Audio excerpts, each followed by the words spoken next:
arpenter des cales et des quais. Le petit Henri Kérizit est né sur le port du Fou et ses photos d'enfance ont pour décor un bateau. Ses premiers dessins d'école ont pour modèle des bateaux, pas étonnant quand on vit à Brest. Brest, c'est Bouvard-Jean-Moulin, au-dessus de la Pinfeld, entre le pont d'Arteloire et le pont de Gourance qui n'est pas encore construit, avec une vision de la Pinfeld qui était extraordinaire à cette époque, parce qu'il y avait les remorqueurs, les bateaux, ça bougeait tout le temps. Il y avait les bruits, il y avait les couleurs.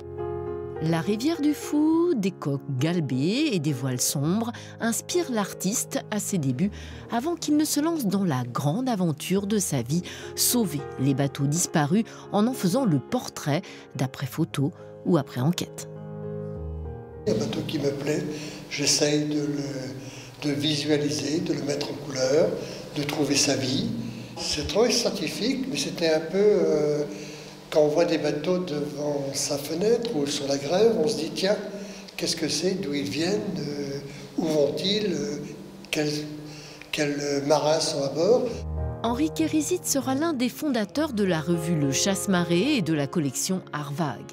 Ses dessins précis guideront la construction des répliques de vieux gréements pour Brest 92, mais le Breton est aussi voyageur et se passionne pour les bateaux de pêche colorés du Portugal.